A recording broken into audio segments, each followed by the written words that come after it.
ce qu'on a bossé pour vous à ce sujet-là. Notre objectif, au travers de ce webinaire, c'est de, de vous permettre, en effet, d'échanger, mais aussi de faire un point au global sur l'épuisement professionnel, le burn-out, peu importe comment on l'appelle, à quoi ça correspond, comment ça se vit, c'est quoi les symptômes, etc. Parce que, en fait, moi, ce que j'observe, parce que j'accompagne pas mal de personnes qui traversent ce genre d'épreuves avec Justine, et en fait, on se rend compte que il y a beaucoup de jugement, beaucoup de culpabilité autour de ce qu'on vit, de ce qu'on ressent, et de méconnaissance en fait de ce sujet-là qui produit aussi cette culpabilité. Et je pense que cette émotion de culpabilité, cette colère aussi qu'on peut parfois avoir envers nous-mêmes dans cette épreuve, elle ne nous aide pas à avancer, entre guillemets. Donc, il y a le burn-out en tant que tel, c'est vraiment un phénomène physique, physiologique, qui nécessite d'être pris en considération et qui prend du temps dans la reconstruction.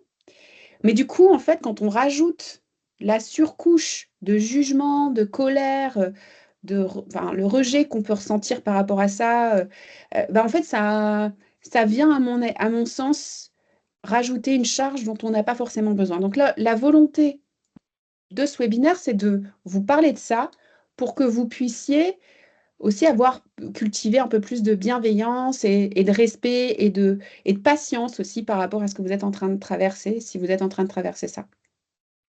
Vous voyez de quoi je parle? Oui, oui, tout à fait. Ouais. Donc, on va reprendre tout ça et après, ce qu'on vous propose, c'est un moment d'échange. Vous pourrez partager entre vous, peut-être donner votre histoire, raconter un peu votre histoire. Notre volonté à terme aussi, avec Justine, c'est peut-être de permettre par la suite de faire des ateliers collectifs qui permettent de se soutenir. Parce qu'en fait aussi, ce qu'on sait dans les thérapies, notamment les thérapies collectives, c'est que le groupe en tant que tel fait 50% de la thérapie. Parce qu'en fait, quand je vois qu'autour de moi, il y a d'autres personnes qui vivent ça, et qu'en fait, je ne suis pas toute seule, je me sens connectée, je me sens compris, je m'accepte mieux, et du coup, je vais mieux. Et du coup, c'est vrai, quand on est dans un accompagnement individuel, on manque de ça. Donc moi, j'essaye de le faire avec mes clients en communiquant sur des histoires. Je raconte souvent les histoires de mes autres clients pour qu'il y ait un peu de ça. Mais rien de tel, je pense, que d'avoir des personnes qui en parlent. Voilà. Justine, tu veux ajouter quelque chose? Écoute, déjà, bonjour à toutes les trois. Donc, comme Émilie le disait, moi, je suis Justine. Je travaille avec Émilie depuis 2022. Je suis coach professionnelle. Donc, je travaille en partie avec Émilie. Et c'est un sujet qui, moi, me touche beaucoup aussi parce que c'est une phase que j'ai vécue en 2019. Et donc, c'est vraiment un sujet que j'aime aujourd'hui accompagner et que je trouve important parce que j'ai compris après coup tout ce qui s'était passé.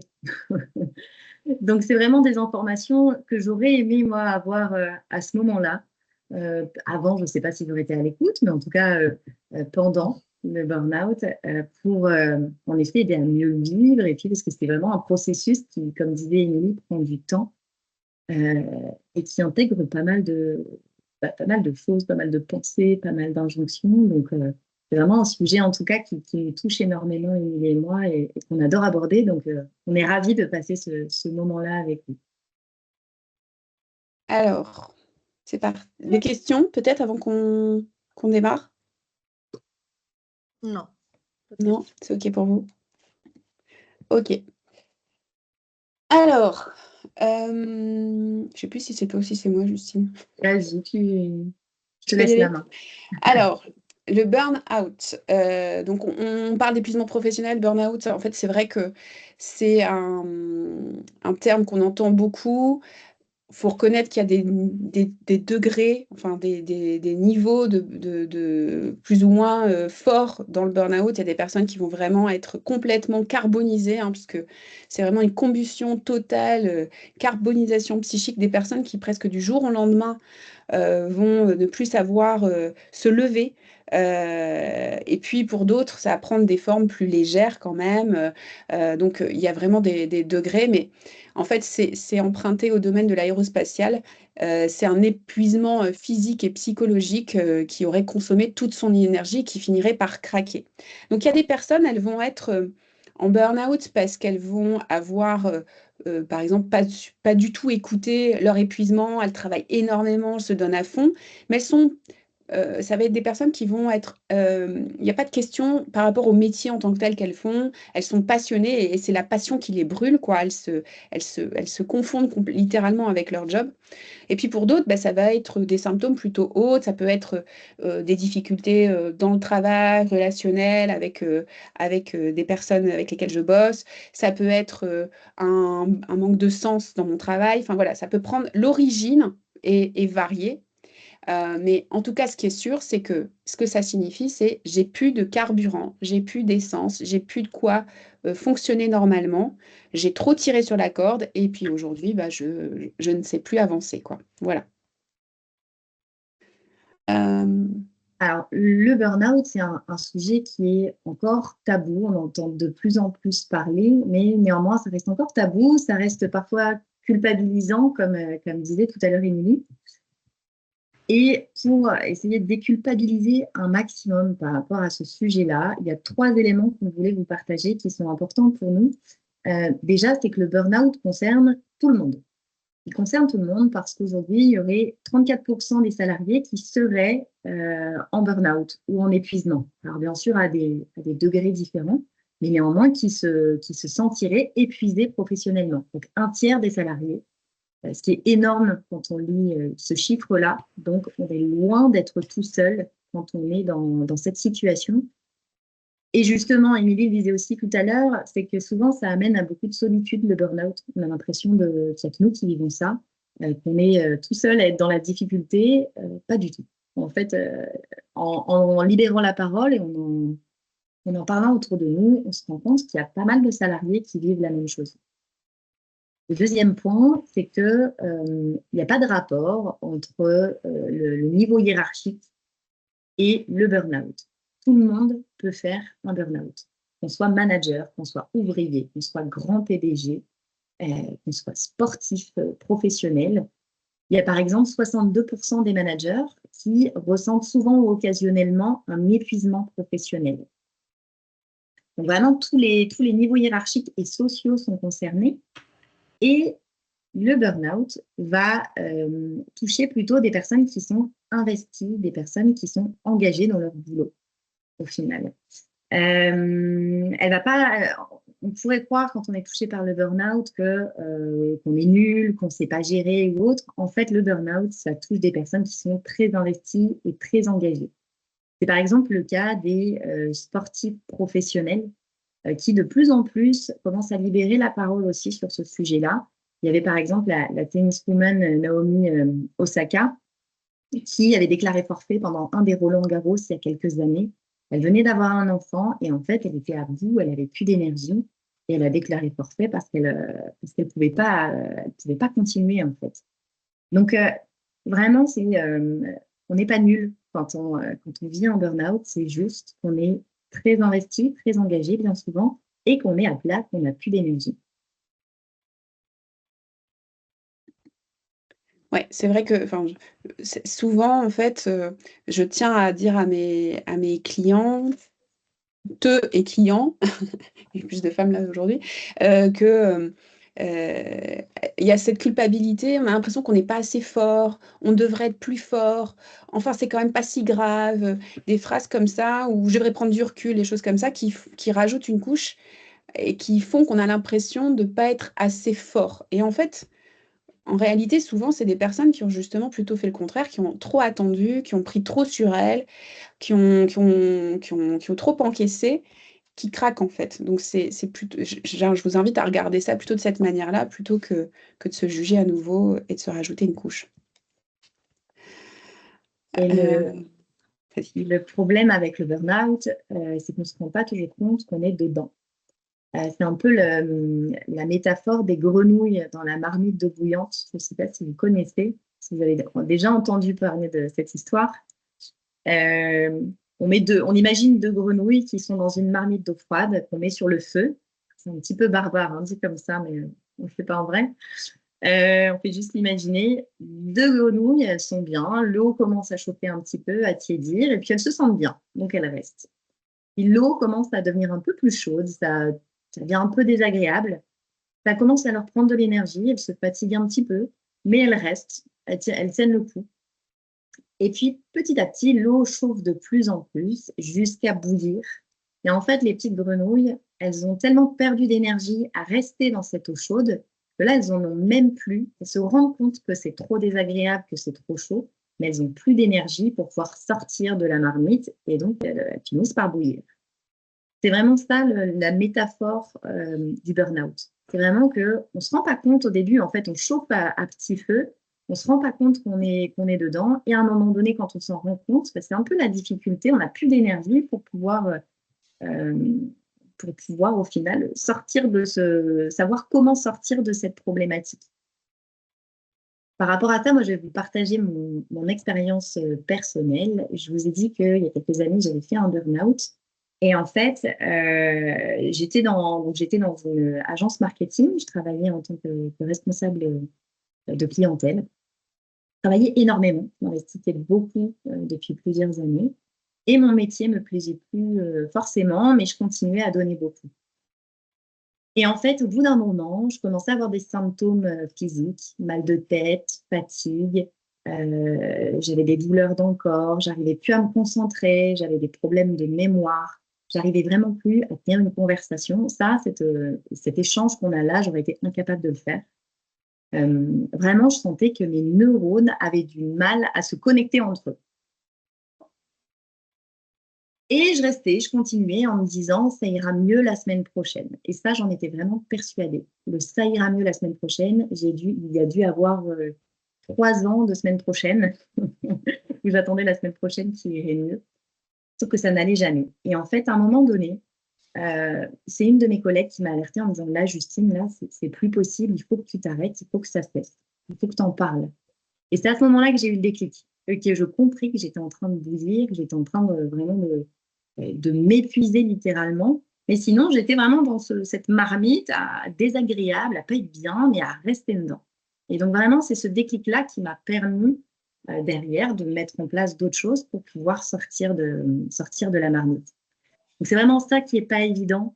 Toutes les injonctions dont parlait Émilie avant, qu'on peut se dire sur il faut être fort, il faut tenir, on peut pas lâcher son équipe, on ne peut pas se mettre en arrêt comme ça.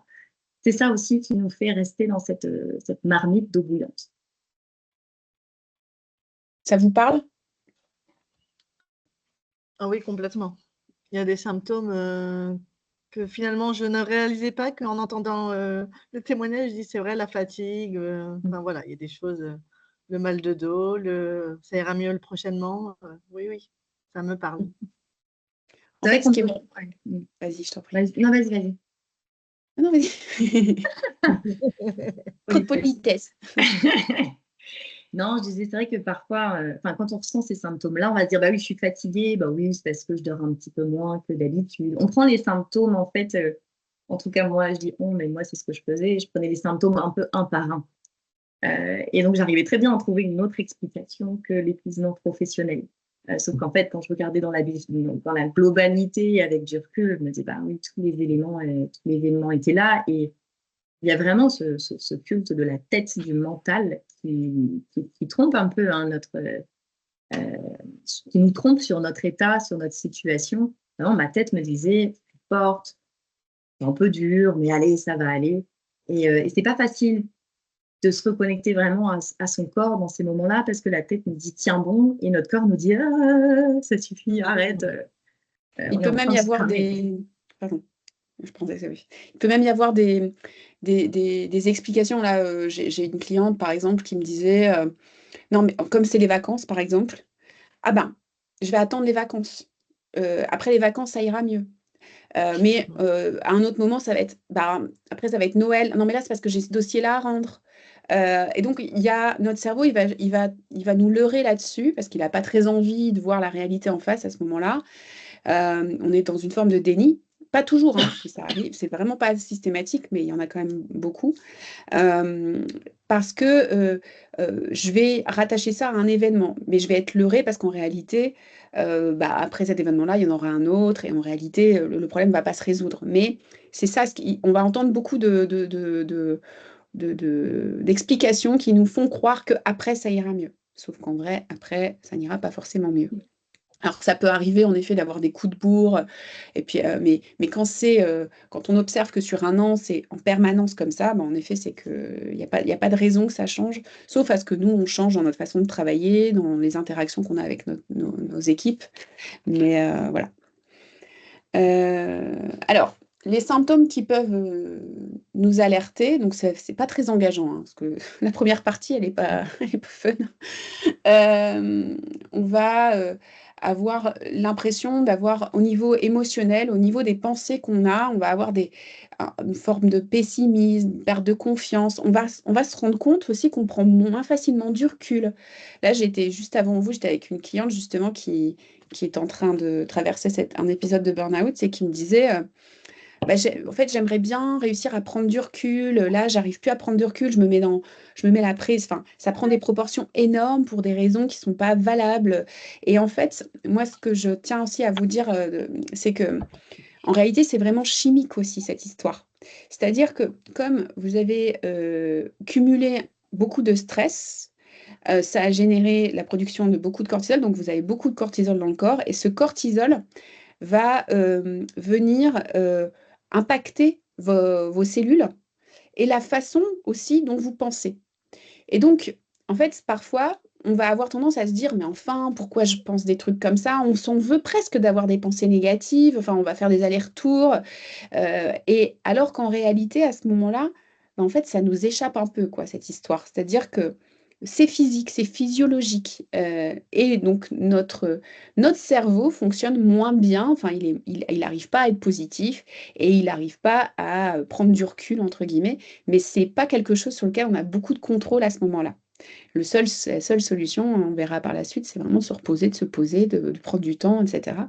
Mais donc, dans ce moment, voilà, c'est important de le dire parce que, à nouveau, ça peut nous permettre, en ayant conscience de ça, de ne pas se juger quand on vit ça. Parce que peut-être qu'on va avoir dans l'entourage des gens qui vont nous dire mais prends du recul, mais c'est qu'un boulot, mais tu devrais, mais enfin n'importe quoi, comme si tu vas. Mais en fait, c'est plus complexe que ça. Ça vous parle, ça?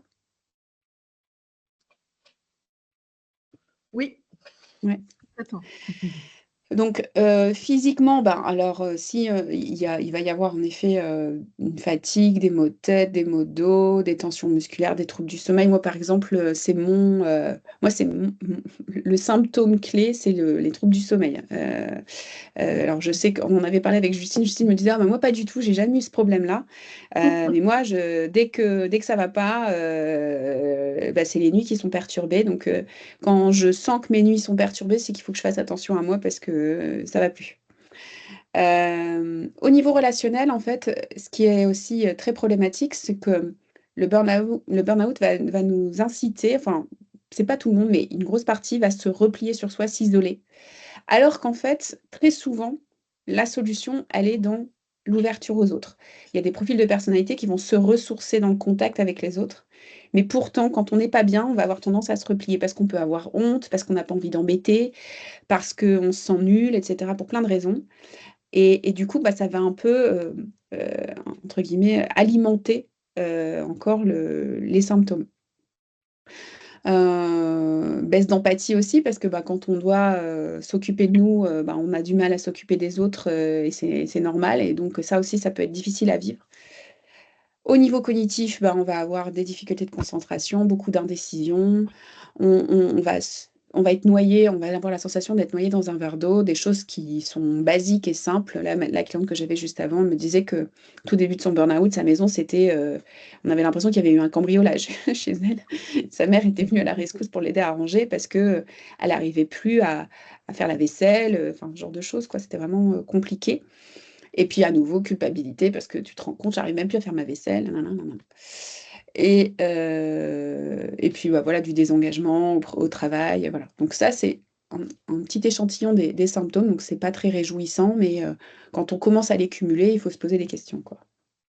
Et puis, je trouve que ce qui est intéressant, c'est aussi quand on arrive à capter quels sont nos propres symptômes. Parce que là, c'est des listes, c'est qu'en fonction des personnes, comme disait Émilie, on ne va pas tous avoir les mêmes symptômes. Et ce qui est intéressant, c'est aussi de savoir capter quels sont vos propres symptômes quand vous entrez en période de stress chronique, une période qui pourrait, si ça durait, finir en burn-out éventuellement.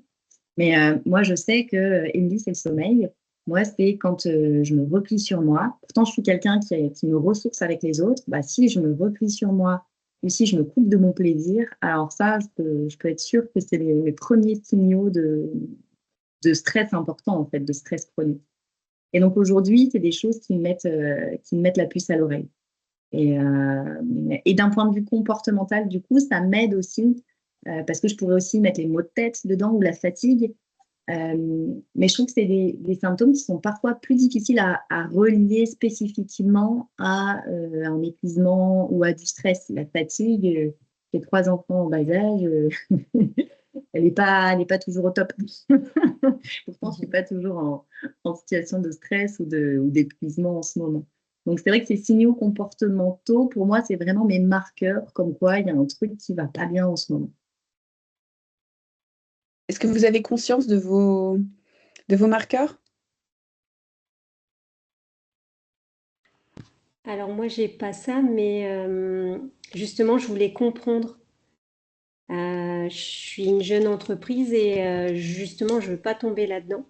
Donc, je suis là plutôt en prévention. Mais du coup, mais même au-delà de justement, tu vis pas de cet épisode de burn-out et Non. tant mieux. Est-ce que tu sais, a priori, quels sont tes comportements sous stress? Qu'est-ce qui t'indique que là, il y a quelque chose qui va pas? Moi, ça serait plutôt une peur panique. Là, je sais que ça va pas du tout. Donc, ça serait plutôt peur panique, ouais. D'accord. Je l'ai rencontré 1 ou 2 fois et c'est pas agréable du tout. Donc, ouais, ça serait plutôt ça. Ok. Merci Séverine. Je t'en prie. Marie-Virginie? Oui, moi j'arrive maintenant mieux à identifier en effet quand ça va pas. Les signaux sont là et du coup je suis dans une extrême prudence moi maintenant. D'accord. Donc, Ouais. mais en fait aujourd'hui c'est vrai que j'ai pas réussi à m'engager à nouveau dans un boulot parce que justement j'ai encore beaucoup d'appréhension d'engagement, enfin de reprendre une activité qui risquerait où je risquerais d'être débordée en fait. Donc je suis encore en mode le pied sur le frein et c'est moi qui gère pour l'instant le rythme de mon activité. Donc ce que tu me dis, si je comprends bien, c'est que tu as vécu un burn-out qui a été très douloureux, avec des symptômes très douloureux. T'en es sorti d'une certaine manière, mais là persiste la peur de revivre ça, et Ouais. ça t'empêche d'avancer. Oh, ouais. Alors, je sais pas si ça m'empêche d'avancer parce que j'avance quand même, mais disons que c'est vrai que la question du travail, elle se pose pas pour l'instant. C'est alors c'est peut-être une forme de déni quand même puisque je veux pas trop y penser, mais je sais qu'elle est sous-jacente quand même puisque j'ai que 54 ans. Mais enfin voilà, donc ouais, c'est encore un peu timide. Je suis pas encore tout à fait assurée sur ce sujet. Ouais.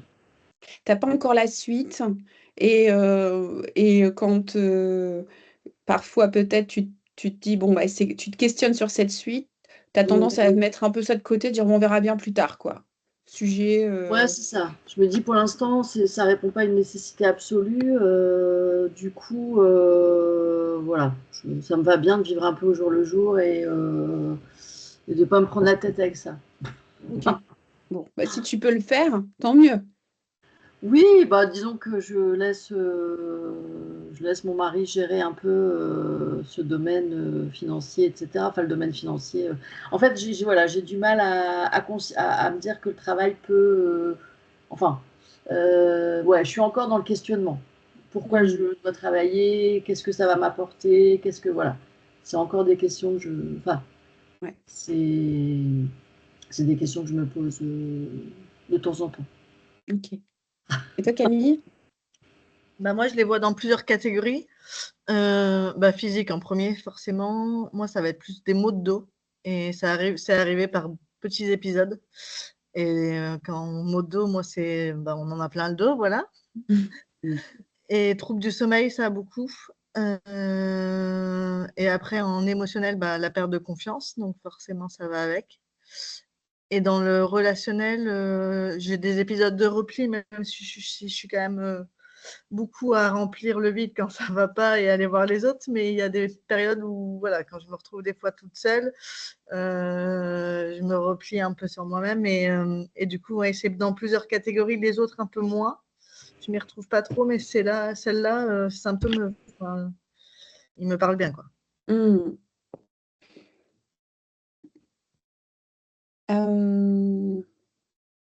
Alors, par rapport à... Là, c'est toujours pas agréable, là, ce qu'on va dire. Pour sortir du burn-out, malheureusement, il n'y a pas de recette magique. Et si on vous en vend sur Internet, n'y croyez pas, parce que pour sortir du burn-out, une des seules recettes qui existent, c'est de s'arrêter. De s'arrêter, ou en tout cas de réduire drastiquement sa charge en fait. Sa charge de travail, sa charge personnelle, si c'est un épuisement personnel. Et ça, on peut l'expliquer de manière assez mathématique, ou en tout cas mécanique. En fait, on vous l'explique avec la notion d'effort. La notion d'effort, elle se base sur deux choses. Elle se base sur ce que vous avez à faire, ce que vous avez à fournir, les ressources à fournir, par rapport à ce que vous avez de disponible. Quand on parle de ressources, les ressources, ça peut être, on peut mettre derrière le temps que vous avez, par exemple, le temps que va prendre un projet et le temps que vous avez disponible. La ressource, ça peut être des compétences. Pour un projet, il faut peut-être des compétences A, B, C, D. Quelles sont, vos compétences disponibles? Peut-être que vous avez les compétences A, B et C et que la D, vous ne l'avez pas trop. Ça peut être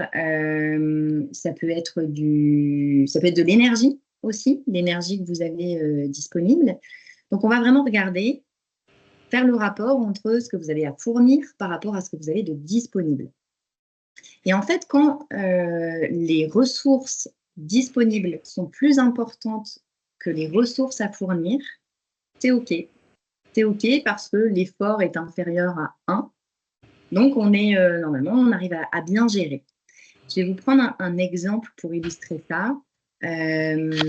Par exemple, vous êtes dans votre boulot, ça se passe bien, vous connaissez votre métier, vous avez les compétences qu'il faut, vous avez une vie personnelle, vous avez peut-être des enfants, vous arrivez à gérer, vous avez votre organisation, tout roule.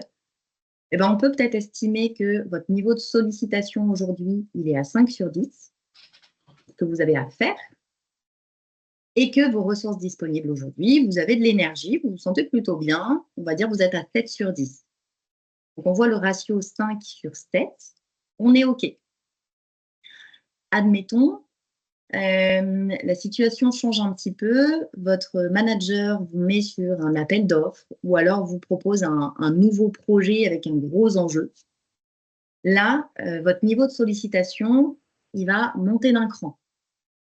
En plus, peut-être que c'est l'hiver, vos enfants sont tout le temps malades et que du coup, même d'un point de vue perso, vous allez devoir plus facilement vous arranger avec la nounou, avec l'école, vous trouver des organisations. Donc, votre niveau de sollicitation, globalement, il va augmenter. Il passe, par exemple, à 9 sur 10. À ce niveau-là, vous avez toujours un même niveau d'énergie, vous entrez en surcharge parce que les ressources que vous devez fournir sont plus importantes que les ressources que vous avez. En soi, ce n'est pas très grave si ça ne dure pas longtemps. Si c'est sur un sprint, il n'y a pas de souci. Par contre, si ça dure dans le temps, Au final, ce qui va se passer, c'est que vous allez entrer en stress chronique et que ce stress-là va aller affaiblir vos ressources disponibles, affaiblir votre énergie. Donc, vous allez être plus facilement fatigué, avoir peut-être des maux de tête, du mal à vous concentrer. Et donc, vos ressources disponibles, elles se réduisent. C'est un peu comme les grenouilles qu'on voyait tout à l'heure dans la marmite qui commencent petit à petit à s'affaiblir. Et votre niveau de ressources disponibles va peut-être baisser à 4 sur 10. Si, admettons, votre projet au boulot est terminé, ça y est, vous repartez sur un rythme classique que vous aviez avant. C'est le printemps, vos enfants sont mieux, ils sont plus malades tous les 2 jours. Pareil, vous retrouvez votre organisation de départ. Votre niveau de sollicitation reprend à 5 sur 10. Par contre, comme vous êtes fatigué, comme vous êtes épuisé et que vos ressources disponibles, elles sont plus qu'à 4 sur 10, et bien vous allez rester en surcharge. Et c'est là où parfois on peut avoir du mal à comprendre qu'on reste en surcharge alors qu'avant on savait gérer. Avant on savait gérer ce niveau de sollicitation parce qu'on avait de l'énergie, parce qu'on avait du carburant. Aujourd'hui, on est épuisé, notre niveau de carburant il est quasiment à sec. Alors, en effet, on n'arrive plus à gérer ce niveau de sollicitation-là. Et c'est là aussi où peuvent venir la culpabilité, la honte, le découragement, dire ah, t'es nul. Là, non, en fait, c'est très mécanique tout ça. Et c'est ce qui nous explique aussi qu'à un moment donné, quand notre carburant est à plat, il faut passer à la pompe. Et pour passer à la pompe, il y a plusieurs manières de le faire, mais une des manières les plus efficaces, je dirais, c'est de s'arrêter. C'est de s'arrêter, de se reposer, ou en tout cas de réduire vraiment sa charge pour pouvoir récupérer. Et puis retrouver, au final, un rapport à l'effort qui soit, comme dans la dernière colonne, par exemple, un niveau de sollicitation qui soit inférieur à vos ressources disponibles. Ça va, je ne vous ai pas perdu sur, sur mes calculs et mes chiffres? Ça vous parle ça, ce mécanisme-là? Ouais, ou si vous avez des questions, s'il y a quelque chose qui n'est pas clair, n'hésitez pas. J'aurais envie d'ajouter, Justine, juste une notion, c'est que on parle beaucoup de charge de travail, on peut se représenter le burn-out comme une surcharge, exclusivement une surcharge de travail. C'est pas le cas à chaque fois. Ça peut, en fait, ce qui peut nous puiser de l'énergie, ça peut aussi être, je fais des choses qui n'ont pas de sens, je fais des choses avec des moyens qui ne sont pas au rendez-vous, ou alors ça peut être une relation toxique. Donc en fait, ça me puise énormément d'énergie parce que c'est ça qui m'épuise, entre guillemets. Donc en fait, c'est pas. On peut aussi vivre un épisode de burn-out, alors plutôt d'épuisement, on va les appeler bore-out, burn-out, donc il va y avoir l'ennui au travail ou alors le manque de sens aussi. Finalement, on se retrouve dans le même état, mais en effet, on n'est pas dans une situation de charge de travail, de surcharge de travail. Et ça aussi, ça peut être compliqué à vivre. Parce qu'on peut se dire, mais enfin, là par exemple, j'ai une cliente qui a vécu ça. Elle s'ennuie, enfin, en fait, elle a presque rien à faire. Elle a des journées, des semaines plutôt, où elle a une journée de travail. Et en fait, alors elle, c'est encore un autre niveau parce que elle peut même pas dire qu'elle était débordée, etc. Mais en fait, elle avait peu d'activité, manque de sens, manque elle a l'impression qu'elle sert à rien. Et en fait, c'est aussi souffrant que d'être finalement débordée de travail. Mais du coup, pour elle, ça a été encore plus difficile de l'accepter parce que elle peut pas dire qu'elle fait des journées de 12 heures, quoi. En plus, elle est célibataire, elle n'a pas d'enfants, donc elle n'a même pas des enfants. Enfin, voilà. Et donc, pour elle, c'est aussi très difficile à vivre. Mais ça n'est pas moins des symptômes importants et à considérer de la même manière que si on avait fait des journées de 15 heures. Vous voyez? Donc ça, c'est aussi important. C'est pour ça que c'est important de bien se connaître, de bien comprendre, moi, quelles sont mes ressources, de quoi j'ai besoin pour bien fonctionner. Parce que aussi, c'est vrai que le fait de se reposer, ça va être important, de toute façon, ça va être nécessaire, mais c'est aussi important de repérer qu'est-ce qui me fait du bien, de quoi j'ai besoin. Et pour certains, ça va être en effet des moments de solitude. Pour certains, ça va être de la créativité. Pour certains, ça va être un rapport au corps, du sport. Enfin, il y a plein de choses qui vont me permettre peut-être de me ressourcer. La nourriture aussi, ça peut être des éléments très importants. Je pense que Séverine pourrait en parler, parce que, bon, ça c'est encore un autre sujet, mais ça peut être une des réponses très importantes à apporter en complément d'autres choses, parce qu'on sous-estime beaucoup cet aspect-là. Aujourd'hui, c'est peu abordé, mais c'est un élément extrêmement important et ça paraît évident parce que finalement, une plante, si on ne lui donne pas les bons nutriments, elle ne va pas pousser. Ben, nous, c'est pareil, hein. Donc, on ne peut pas bien fonctionner si on ne met pas du bon carburant. Et pour finir, j'aime bien prendre cette image-là par rapport au carburant, qui est que mes clients souvent me disent: «Mais tu te rends compte, Émilie, j'arrive même pas à aller justement à faire ma vaisselle». Et je leur dis souvent: «Bah, en fait, le truc, c'est que si aujourd'hui, en fait, tu as fonctionné avec un véhicule dans lequel tu avais très, très peu d'essence et aujourd'hui, tu es en panne d'essence. Donc même pour aller à la boulangerie, ta voiture, ça ne te vient pas à l'esprit. Si tu as plus d'essence dans ton véhicule, tu ne te dis pas: "Ah bah, pour faire 1 kilomètre ou 2, je peux y aller". Bah non, ça marche pas. Donc en fait, quand j'ai plus d'essence, bah, en fait, même pour faire des petites choses, je n'y arrive plus. Il faut que je me ressource». Donc j'aime bien prendre cette image-là parce que, ben, c'est aussi simple que ça. C'est bon? Séverine, tu as quelque chose à ajouter sur la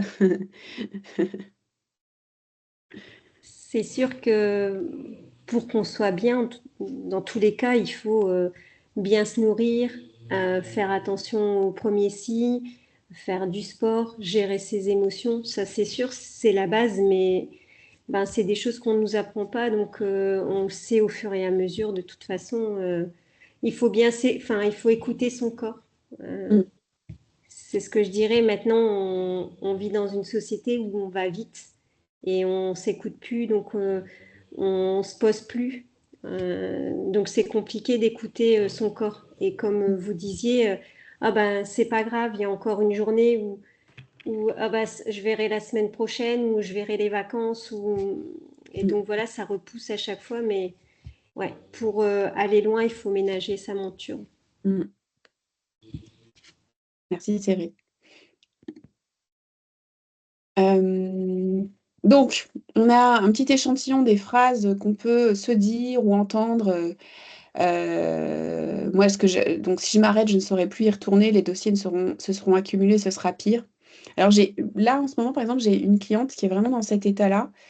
Son médecin l'a alertée, je l'ai alertée. Elle voit une psy également, elle l'a alertée. Donc, on est quand même plusieurs à lui dire.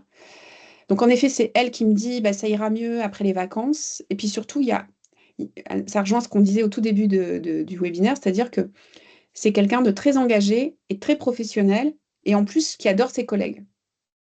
Donc, ce qui est super, hein, qu'elle adore ses collègues, mais en fait, du coup, à cause de ça, elle culpabilise énormément à l'idée de s'arrêter parce qu'elle veut pas les laisser, les embêter, elle veut pas qu'ils subissent son départ.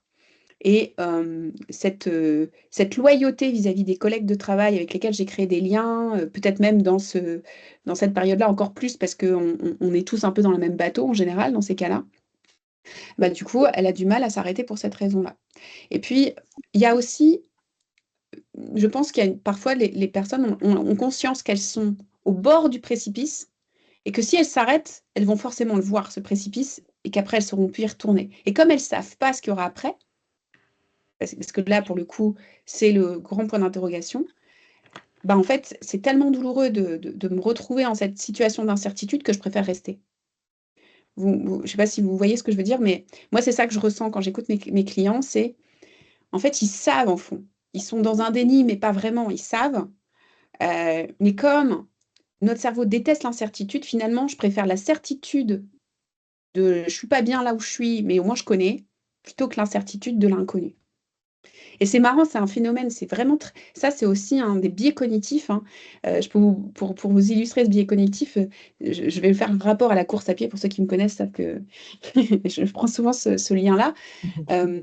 Quand je suis en train de courir, quand je démarre une course et puis que je me sens pas très en forme, alors à ce moment-là, il y a notre cerveau, il nous envoie plein de pensées, des bonnes, des moins bonnes, et cetera. Donc il y a des moments, elles sont pas terribles. Et en fait, hem, parfois je me dis un truc du genre, bah, au pire, j'arrête, je sais pas, dans 10 kilomètres, ou au pire, je dirais que je me suis, foulé la cheville. Enfin voilà, mon cerveau essaye parce qu'on n'a pas très, enfin, moi, à ce moment-là, j'ai pas très envie d'échouer parce que voilà. Et en fait, ce qui est fou, c'est que le fait de penser abandonner est plus réconfortant que l'idée de continuer. Parce qu'en fait, il y a une forme de certitude à l'idée d'arrêter maintenant, tout de suite, ou même dans les 30 minutes, plutôt que de continuer et on ne sait pas trop ce qui va se passer, en fait, si je continue. Donc, c'est vraiment un biais cognitif qui empêche la mise en action. Donc, ça ira mieux la semaine prochaine. Ce n'est pas le moment de m'arrêter, mon équipe, mon manager compte sur moi. J'ai honte, je ne suis pas assez fort, je ne suis pas à la hauteur. Et alors, le fameux, je devrais prendre du recul, ce n'est que du boulot. Alors celui-là, j'ai envie de lui... Celui-là, il m'agace, je pense que c'est celui qui m'agace le plus. Parce que, alors c'est pas que mes clients qui m'agacent quand ils disent ça, mais pourquoi ça m'agace, c'est parce qu'en fait, je pense que on est dans un monde où on nous raconte que on peut prendre du recul, enfin voilà, que c'est tout ce qui tourne autour du développement personnel, qui fait que on se rajoute une surcouche de jugement par rapport à notre capacité à être zen, à prendre du recul. Bah, ma cliente juste avant, voilà, son objectif dans la séance de coaching, c'était de prendre du recul. Qu'est-ce que ça m'énerve? Et en fait, enfin ça m'énerve, c'est pas que ça m'énerve qu'elle me demande ça, mais en fait, c'est juste, quand on a déconstruit ensemble ce qu'elle me disait, elle s'est rendue compte que à ce moment-là, même si c'était possible, si j'avais la fameuse baguette magique pour l'aider à prendre du recul et à faire en sorte que tout ça glisse, en réalité, elle n'en a même pas vraiment envie.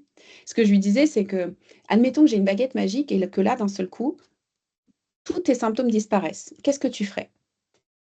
Et donc sur le coup, elle me dit: «Ah, ce serait super parce que je serais détendue, ça irait mieux et cetera». Je lui dis: «Oui, tu te sentirais mieux, mais qu'est-ce que tu ferais?»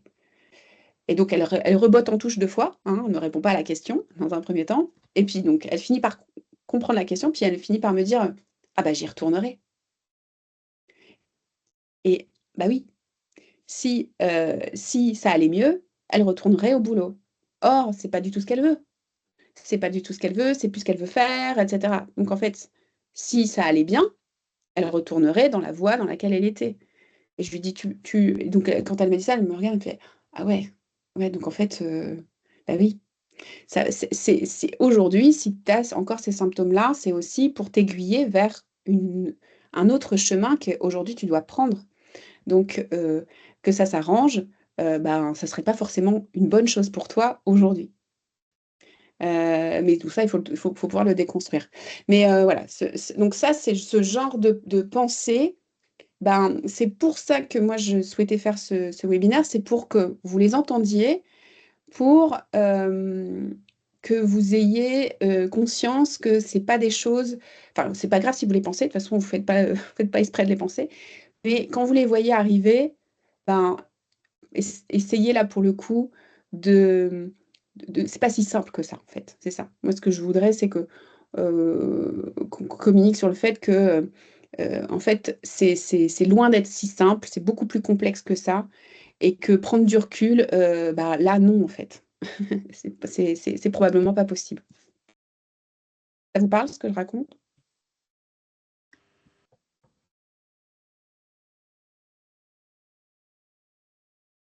Pas trop. Si. Bah, si, c'est. Mais c'est vrai que dans ce que tu dis, il y a aussi la notion de demander de l'aide, en fait, parce que quand. Enfin, on est quand même, même si on se pense entouré, les collègues, la famille, etc., en fait, enfin, comment dire, on est quand même très seul avec soi-même dans la vie et que si on ne prend pas compte, enfin, si on prend pas ça en considération, je pense que enfin, c'est tout un processus aussi de maturité émotionnelle, je ne sais pas comment on peut appeler ça, mais de se dire, oui, comme tu disais, qui je suis, de quoi j'ai besoin, enfin, de se poser des questions, mais tout seul, c'est compliqué en fait, parce que, comme disait Camille, je pense qu'on n'a pas non plus été, on nous a pas appris à penser à nous, on nous a, donc oui, c'est un processus de se poser et puis se faire aider. Et voilà, il n'y a pas de se tromper ou de ne pas se tromper. Enfin, c'est intéressant ouais, de se poser les questions. Et puis d'avoir quelqu'un pour nous les les poser parce que c'est vrai que tout seul, c'est assez compliqué. Bah là, je peux que être d'accord avec toi. Mais c'est vrai Et, que ouais. ouais. Et ça, c'est vrai que c'est pas non plus dans notre culture que de demander de l'aide. Je crois qu'on est aussi à vouloir, pas facile, nous parler des sujets justement un peu comme ça, te dire, voilà, enfin, on a vite fait de dire elle est fragile ou elle est faible ou attention, tout de suite, c'est très connoté bien mal, faible fort, raison tort, enfin, c'est assez binaire Mm. comme raisonnement. Enfin, voilà. Donc, Ouais. il y a d'autres chemins, en fait. Mm. D'autres Moi, c'est façons. sûr que le fait de se faire aider, ça permet de clarifier les choses. En fait, Ouais. souvent, quand on est dans cette période-là, notre cerveau, il bouillonne. Mm. Pour certains, en fait, on est en quête de solutions et donc tout symptôme, on va l'interpréter, toute pensée, on va la considérer comme vraie. En fait, on peut avoir tendance à tout mélanger. Ouais. Et entre guillemets, souvent je dis acheter le bébé avec l'eau du bain. Et du coup, le fait de se faire aider, parfois, ça permet en effet de prendre de la distance par rapport à tout ce qui s'est produit pour Mm. mettre de la clarté, de la logique. Et du coup, une fois qu'on a bien identifié le problème, en fait, les solutions, elles viennent d'elles-mêmes. Mais quand on est tout seul avec ça, bah, en fait, on peut avoir l'impression de faire un peu d'être en dents de scie, quoi, quelque part, d'avancer puis de reculer, de penser. Un jour, je vais penser que c'est ça qu'il faut que je fasse, et le lendemain, je vais remettre en question parce que je suis pas sûre, et donc je vais repartir de l'autre côté. Et c'est vrai que le fait de se faire accompagner, euh, bah, ça permet d'avoir un cadre sécurisant dans lequel on peut avancer un peu plus sereinement, quoi. Moi, j'avais l'image d'un manège dans lequel j'étais, ça tournait super vite en fait, et j'arrivais pas à arrêter le manège et je tournais avec le manège. Enfin, c'était horrible, c'était sensation vraiment de vertige. Donc pour arrêter ça, bah, ça prend du temps forcément, parce que quand on est dans un manège pendant un moment et que ça tourne de plus en plus vite. Mais ouais, c'est vrai que c'est assez dangereux en fait. On se rend pas compte à quel point on peut se mettre en danger. Après, je pense qu'on est, enfin, ce que je vais dire, c'est peut-être dur, mais moi, je prends ma part de responsabilité aujourd'hui dedans, hein. Bien sûr. Voilà, après, Mais et je pense puis, que c'est même essentiel pour la ouais, reconstruction. Si on ne prend pas sa part de responsabilité, on reste impuissant. mmh, Et même si parfois il peut y avoir en effet un manager toxique, des conditions de travail complexes, etc., tant que je reste victime, je ne peux mmh, pas avancer. tout à Donc, fait. c'est aussi l'enjeu de l'accompagnement, c'est de se positionner en responsabilité. Quelle a été ma responsabilité dans l'histoire? Probablement, par exemple, à quel moment j'ai pas suffisamment dit non? À quel moment, enfin, parce que parfois, la seule solution, c'est de se replier, c'est de partir, c'est de dire non, c'est de mettre des. Voilà. Donc, c'est pas forcément, je suis responsable que la personne m'ait mal parlé, par exemple, mais voilà. Mais quelle est l'action que demain je pourrais faire si la situation se reproduisait, qui me permettrait de ne pas aller jusque-là, quoi, quelque part. Mmh. Mettre des limites, enfin voilà, il y a plein de choses à faire pour identifier sa responsabilité. Et en effet, c'est une clé, parce que sinon, si on est victime, on le reste. Et le problème, c'est que enfin, moi, quand on est sidéré par quelque chose, on est un peu, on est, comment dire, anesthésié, on ne peut pas bouger. Et là, c'est compliqué de pouvoir agir parce que, comme disait Camille, je crois, le monde va très vite et du coup, quand on est figé, ben, il y a d'autres personnes qui prennent la place qu'on devrait nous avoir en fait. Enfin, c'est tout un. Je crois que la sidération, c'est assez compliqué à vivre et c'est assez compliqué de s'en sortir aussi en se disant, bon, bah là, je vais prendre le temps de la réflexion. Mais bon, je pense qu'il y a des fois, c'est nécessaire de toute façon de prendre ce temps-là. Mm. D'autres choses à ajouter?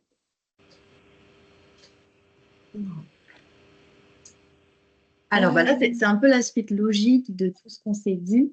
C'est que pour trouver la solution, il faut comprendre le problème et comprendre le vrai problème. Parce que parfois, alors parfois, le problème peut paraître évident. Parfois, et il l'est. Hein, j'en ai marre de mon boulot, je l'aime plus, je veux changer. Parfois, c'est vraiment le cas. Parfois, il paraît évident Et en fait, on se trompe un peu sur l'origine du problème. On peut confondre aussi plusieurs domaines ou plusieurs causes possibles. Et puis parfois, c'est complètement flou. Et en fait, l'idée, c'est vraiment de bien comprendre quel est le problème à l'origine pour pouvoir apporter la solution qui en découle. Moi, pour reprendre mon propre cas, quand j'ai fait un burn-out, je pensais que c'était la surcharge de travail qui était le problème. Et ça rejoint ce qu'on disait tout à l'heure. En réalité, oui, je me surchargeais, mais ce n'était pas tant ça le problème, c'est plus que mon boulot ne me motivait plus, ne me nourrissait plus, il n'avait plus de sens pour moi. Et donc, en fait, si on reprend le schéma tout à l'heure qu'on avait vu avec les ressources à fournir sur les ressources disponibles, en fait, ça ne m'alimentait plus, j'avais plus de ressources disponibles parce que mon boulot, il ne m'apportait plus rien, mais par contre, il me pompait énormément d'énergie. Et donc, j'ai compris à ce moment-là que j'avais fait un burn-out, non pas forcément de manière directe à cause de la surcharge de travail, mais plutôt parce que mon métier ne me plaisait plus et que je m'ennuyais là-dedans et que j'avais besoin de changer quelque chose. Donc, c'est vraiment ça qu'on va aller chercher, en fait, c'est chercher quelle est la cause et en apprenant à mieux se comprendre, à mieux se connaître, à mieux savoir comment on fonctionne, on va arriver à identifier. Il y a un exemple qu'on aime partager avec Émilie, c'était une cliente d'Émilie. Émilie, elle est accompagnée d'une femme qui travaillait à 80% parce que le mercredi, elle s'occupait de ses enfants. Et en fait, elle se sentait pas bien parce que la semaine, pendant les 4 jours de boulot, elle avait l'impression de courir tout le temps parce qu'elle n'avait pas le temps de finir ses dossiers.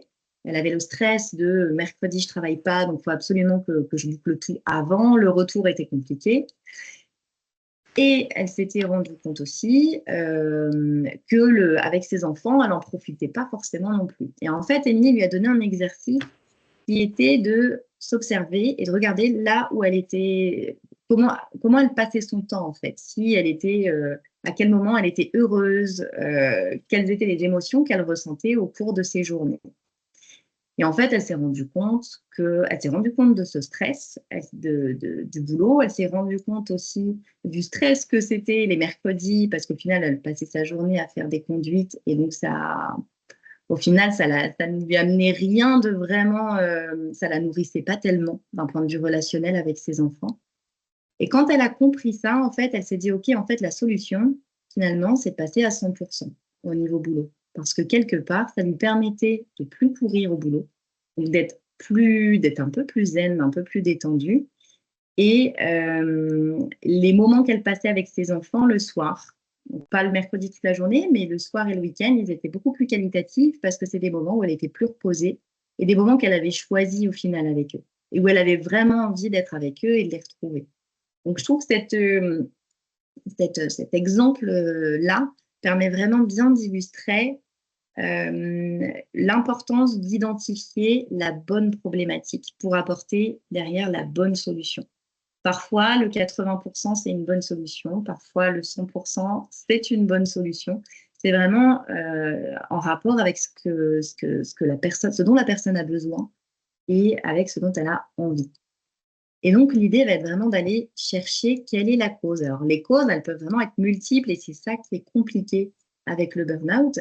Ça peut être lié à de la sursollicitation au travail ou à la maison, à de la surcharge, comme on disait tout à l'heure. Ça peut aussi être lié à un relationnel qui n'est pas satisfaisant sur le lieu de travail, avec des tensions entre les collègues, avec le manager, qui font que la personne va vraiment se sentir mal dans son boulot. Il y a parfois des personnes qui pensent que le problème, c'est leur métier. Moi, c'était mon cas, mais c'est le cas aussi de clients qu'on accompagne, qui viennent en disant « j'aime plus mon métier, je pense que je dois faire autre chose ». Et en fait, quand on creuse, elles se rendent compte que leur métier, elles l'aiment toujours, mais que c'est les conditions dans lesquelles elles font leur métier qui ne leur plaisent pas. S'il y a un mauvais relationnel au boulot et que ça, c'est vraiment une source de carburant et d'énergie pour elles, forcément, elles ne vont pas se sentir bien dans leur boulot. Par contre, leur métier, au final, elles l'aiment toujours. On peut avoir donc un manque de sens au travail. un manque de challenge aussi parfois. C'est pareil, parfois on peut se dire le problème c'est le métier. Bah, pas forcément. Parfois le métier c'est celui qu'on a envie de garder, mais on manque un petit peu de challenge, on s'ennuie, on a besoin de nouveautés. Bah, là du coup on va plutôt se dire est-ce qu'il ne serait pas intéressant d'aller plutôt créer un nouveau projet au sein de l'entreprise, proposer un nouveau projet pour l'entreprise pour pouvoir stimuler notre créativité, notre challenge, notre goût pour la nouveauté et pouvoir justement nous remettre en énergie de cette manière-là sans forcément avoir besoin de changer de métier ou de changer d'entreprise, par exemple. Ça peut venir d'un manque d'équilibre de vie, pro-perso, d'une insécurité aussi dans l'entreprise avec des contextes économiques qui peuvent être compliqués, des traitements injustes aussi de la part des managers, parce que là, on parle aussi beaucoup de soi et d'intériorité, mais il y a aussi des facteurs extérieurs qui sont aussi à prendre en compte.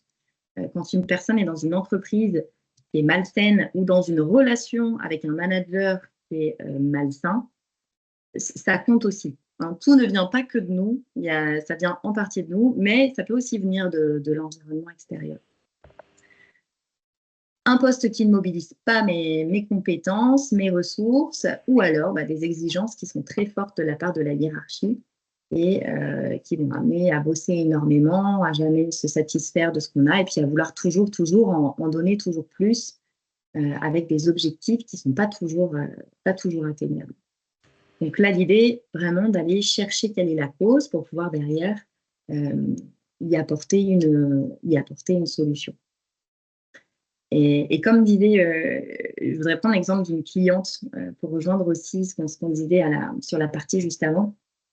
J'ai accompagné une cliente qui avait vécu un burn-out, qui s'est rendu compte au cours du bilan de compétences qu'en effet, c'était la relation qui était toxique avec son manager qui l'avait menée au burn-out. En plus, elle était très sensible. Elle avait tendance à se dire oui, mais c'est ma faute, je suis trop sensible, et puis elle avait peu confiance en elle, donc elle prenait toute la faute sur ses épaules. Elle se disait qu'en fait, elle ne faisait pas bien son travail. Et donc, on a travaillé pendant le bilan de compétences à vraiment renforcer sa confiance en elle, à aussi lui permettre de mieux accepter son profil, de mieux accepter sa sensibilité, qui était vraiment une force pour elle. On lui disait, tu prends trop à cœur. Oui. Et que c'était un problème. Et pour elle, du coup, sa sensibilité était devenue un problème. Donc, on a travaillé avec un outil de personnalité qui lui a permis de comprendre en quoi sa sensibilité était aussi une force. Il y avait des difficultés liées à ça, mais que c'était surtout une force. On termine le bilan de compétences et puis 6 mois après la fin du bilan, on fait un rendez-vous pour faire le point sur ce qu'elle était devenue, ce qui s'était passé pour elle. Et en fait, elle me raconte qu'elle était dans une entreprise dans laquelle ça s'était super bien passé, dans une équipe. Elle était en CDD, donc elle a fait 2-3 mois comme ça où ça s'est super bien passé, super bon relationnel avec l'équipe, mais une mission pas très intéressante, mais en tout cas, elle a adoré cette expérience. Et puis après, elle a pu prendre un poste dans un autre service avec un autre manager.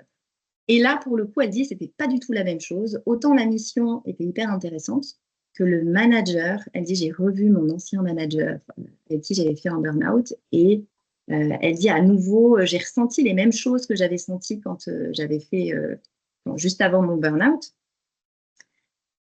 Et elle dit, pendant 1 semaine, j'étais vraiment pas bien parce qu'en plus, il me proposait un CDI. Donc, c'était de l'or en barre pour elle. Et elle disait, comme la sécurité financière était hyper importante pour elle, elle n'avait qu'une envie, c'était de sauter sur ce CDI. Et en fait, elle m'a dit qu'elle était hyper fière d'elle parce qu'elle avait réussi, au final, à refuser cette offre en disant non, ça ne va pas me correspondre parce que je sais que le profil de mon manager ne correspondra pas à ce dont j'ai besoin moi et ce que j'attends d'un manager. Et elle a arrivé à dire finalement que elle pouvait trouver un boulot pas très excitant, mais dans lequel il y avait des super relations, un super relationnel, que ce soit avec l'équipe ou le manager, et que ça, c'était OK pour elle.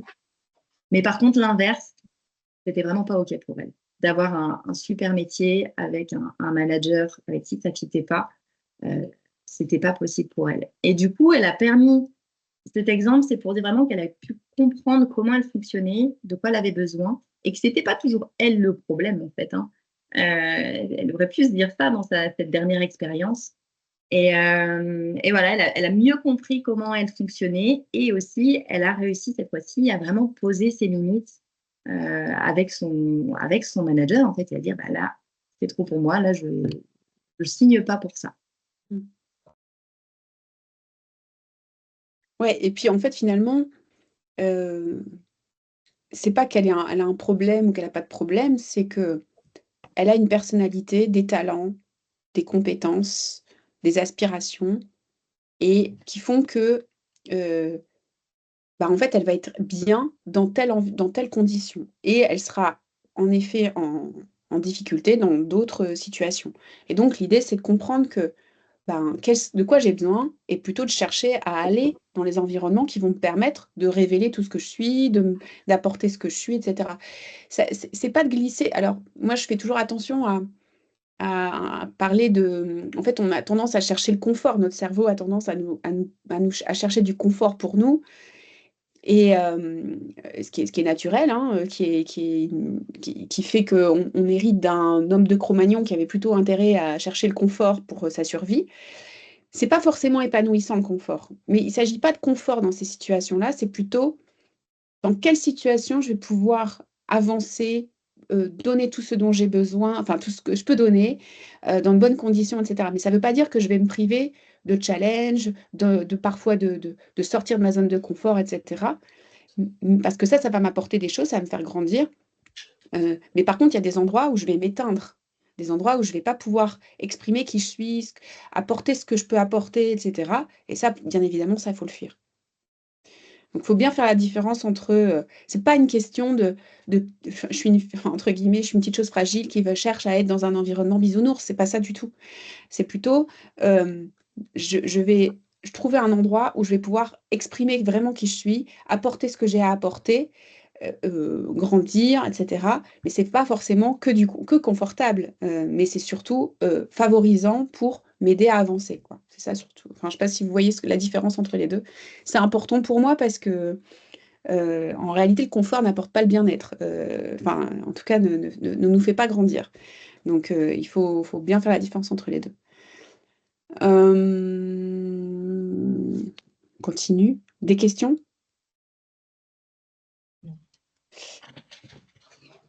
Donc en fait, c'est moi là, hein? Je sais plus. Je sais pas, je vois pas en fait à quel moment c'est moi, à quel moment c'est plus moi, je sais plus. Donc en fait, tout à l'heure, Virginie nous disait, c'est important de se faire, accompagner et c'est vrai que, du coup, la clé, en effet, c'est de bien se connaître, de développer sa connaissance de soi, de bien identifier quelles sont mes valeurs prioritaires, quelles sont mes aspirations, de quoi j'ai besoin pour être efficace, pour bien fonctionner, là où je suis où est-ce que je suis talentueux, quelle est ma personnalité, enfin, mes talents, mes compétences, mes sources d'énergie, enfin voilà, de faire le point sur soi pour en effet, bah, du coup, une fois que j'ai fait ça, je comprends de manière très logique et factuelle pourquoi j'ai vécu ça. Et donc, j'ai une analyse fine de la situation. Et une fois que je connais, bah, c'est très simple de trouver les solutions, en fait. C'est beaucoup plus simple. Le problème, souvent, c'est qu'en fait, on est dans un espèce de brouillard qui fait que tout ça, on n'est pas au clair. Et donc, la solution à apporter, elle ne va pas forcément être la bonne. Ça reprend l'exemple de tout à l'heure. Parce que cette cliente-là, qui en effet, avait son 4/5e, en réalité, au départ, elle pensait qu'il fallait qu'elle reprenne une journée de plus de congé avec ses enfants. Enfin, elle pensait que la solution, elle était là. Et en fait, pas du tout. C'était pas du tout la solution. Alors, c'est pas forcément facile à vivre en tant que maman, donc ça, c'est aussi important. Ça m'arrive assez souvent. Là, j'ai une cliente aussi l'année dernière qui avait sa grande source de souffrance, c'est qu'elle se mettait des injonctions extrêmement fortes sur son rôle de mère, alors qu'en fait, c'est quelqu'un qui avait besoin de projets professionnels, puissants, engageants, et en fait, elle s'interdisait ça parce que elle voulait être une mère pour ses enfants parfaite, comme sa mère l'a été pour elle, et c'était très pesant pour elle et pas du tout épanouissant. Et donc, le fait de voir ça, de comprendre ça, ça lui a permis de revoir sa façon de se positionner dans sa vie pro-perso et aujourd'hui d'être une mère beaucoup plus épanouie, alors qui fait garder ses enfants par une super nounou, mais qui, du coup est heureuse parce que quand elle retrouve ses enfants, eh ben, en fait elle est bien. Et ses enfants sont bien aussi parce que ils sont pas, ils ont choisi quelqu'un de super pour s'occuper d'eux. Et du coup, elle est beaucoup plus épanouie, mais elle a appris à se connaître et à comprendre de quoi elle avait besoin. Donc parfois, c'est un peu contre-intuitif hein, quand même au départ. Euh, Alors là, je sais plus, c'est moi, c'est toi, C'est toi. c'est moi. Donc l'épisode de burn-out, c'est vraiment en réalité très souvent, pardon, je voulais remettre la vidéo, c'est très souvent et même systématiquement un moyen de se remettre dans le droit chemin, entre guillemets. Finalement, ce qui s'est produit, c'est le signe qu'il y a des choses qui ne fonctionnent pas, que je dois réajuster. Et si je prends la mesure de ça et si je mets les choses en place, ça va me permettre de repartir dans quelque chose qui me correspond davantage. Donc il y a vraiment la lumière au bout du tunnel, et ça c'est vraiment important. Je sais que souvent on pense que non. Alors je pense que les personnes qui sont là aujourd'hui, elles ne sont pas dans cette situation-là. Mais pour certaines, c'est le cas. Quand on est vraiment dans le burn-out, on peut avoir la crainte qu'on ne s'en sorte pas. On peut avoir l'impression que on a perdu des facultés cognitives, qu'on ne les retrouvera plus. On peut avoir l'impression vraiment qu'on ne sera plus jamais comme avant. Alors c'est en partie vrai, on ne sera plus comme avant. Mais par contre, on pourra être une meilleure version de nous et repartir sur un chemin qui nous correspond davantage. Donc ça, c'est vraiment important de le dire, ça s'arrête. Et après, derrière, ça me permet de réajuster la suite, quoi. Chose à ajouter? Justine? Non? C'est dit. En tout cas, ouais, d'être plus proche de soi, en fait. Euh, c'est vrai que dans la meilleure version de nous, moi, c'est quelque part, c'est en fait, avant le burn-out, on était aussi bien, mais on était moins proche de nous-mêmes, je trouve. Et après le burn-out, le fait d'apprendre à se connaître permet de se rapprocher un petit peu plus de qui on est, de ce qu'on veut, euh, vraiment de se reconnecter un petit peu plus à nous-mêmes. J'ai un client là, j'ai un client qui j'accompagne, qui a vécu une suite de choses vraiment difficiles pour lui. C'est-à-dire que c'est quelqu'un qui travaillait énormément, qui était très très focus sur son boulot, passionné par son travail, qui du coup, comme beaucoup d'hommes dans ces situations-là, ont une présence moins importante à la maison, peuvent se sentir du coup pas très compétents parce que comme je connais pas bien mes enfants, comme je suis pas souvent à la maison, c'est pas toujours très fluide. Et puis ma femme peut potentiellement, peut-être qu'elle en a un peu ras-le-bol aussi de s'occuper des enfants toute seule. Donc elle est pas toujours, c'est pas toujours très très cool. Donc en fait, on va avoir tendance à mettre tous mes œufs dans le même panier, au boulot, boulot, boulot. Alors, malheureusement, ce monsieur, il a perdu son travail. Du coup, sa femme, qui en avait ras-le-bol, s'est séparée. Et en plus, il a eu des petits problèmes de santé. Donc des choses quand même pas anodine, mais pas non plus. C'était pas un rhume, quoi. Donc, bon, voilà. Quand il vient me voir, j'avoue que le portrait, c'est pas super réjouissant. Et en fait, on a vraiment fait un exercice ensemble, pas tout de suite, mais à un moment donné, on a fait un exercice de regarder tout ce que tous ces événements-là lui avaient apporté. Et en fait, il s'est rendu compte que vraiment, euh, finalement, c'était au moins aussi équilibré en positif qu'en négatif. Parce qu'en fait, ça lui a appris à se questionner sur son travail, parce qu'il y avait plein de choses qui lui allaient pas, où il était plus très aligné, mais en fait, comme il était un peu dans son train, dans son TGV, c'était trop douloureux de se poser ces questions-là, donc il continuait dans le TGV et finalement, il était plus très aligné avec ses valeurs sur certains points. Donc là, il était plus au clair sur ce qu'il voulait au niveau professionnel et il sentait qu'il allait pouvoir y aller, et puis du coup, il avait la possibilité d'y aller, parce qu'avant, c'était trop engageant de quitter le confort professionnel dans lequel il était. Donc là, l'entreprise l'y a obligé, et tant mieux. Par ailleurs, en fait, la séparation avec sa femme lui a permis d'identifier à côté de quoi il était passé. En fait, c'était quelqu'un aussi de très dur. Il expliquait qu'avant, il ne comprenait pas les gens qui allaient voir des psys, c'était des gens pas forts, c'était des personnes qui n'étaient pas assez combatives. Bon, bah là, il a pris le TGV dans la tronche, donc là, maintenant, il a compris que c'est pas si simple. Et aujourd'hui, il dit, bah, je pense que je suis beaucoup plus empathique, je suis quelqu'un de beaucoup plus humain. Donc, il pense aussi que demain, il managera plus du tout de la même manière. Donc ça, c'est quand même aussi moi, j'ai des frissons quand je le dis là, tellement je trouve ça chouette. Et à côté de ça, autre point, bah, en fait, bah, il est à la maison. Donc, il laisse ses enfants un week-end sur 2. Donc, il doit s'en occuper maintenant. Et en fait, il s'est reconnecté à ses enfants. Il l'emmène au tennis, etc. Et en fait, il a recréé une relation avec ses enfants. Et je pense que, du coup, j'ai posé la question, quand tu regardes, tu t'imagines, je sais pas, 80 ans à regarder dans le rétroviseur, qu'est-ce que tu penseras de ça? Et en fait, il s'est dit, mais en fait, heureusement que ça m'est arrivé, quoi. Parce qu'en fait, si j'avais pas eu ça, j'aurais peut-être jamais connecté avec mon fils. Je serais restée un gros con, entre guillemets. Enfin voilà. Et donc, en fait, euh, ça a été une séance salvatrice pour lui parce que il s'est rendu compte de tous les éléments extrêmement positifs issus de cette période. Et et c'est pas des petites choses, vous êtes d'accord avec moi? Oui. Donc voilà, c'est vraiment le message important que je voulais faire passer, c'est la touche positive, parce que c'est vrai qu'au début, c'est pas très gai ce qu'on raconte, mais il y a vraiment ça à la clé. Et donc, les exemples de changement, c'est vrai que on peut imaginer, notamment quand on fait appel à mes services, qu'il va y avoir un changement de métier. C'est vraiment loin d'être une généralité. C'est vraiment, je dirais, à peu près, c'est moins de 30% des personnes qui changent vraiment de métier.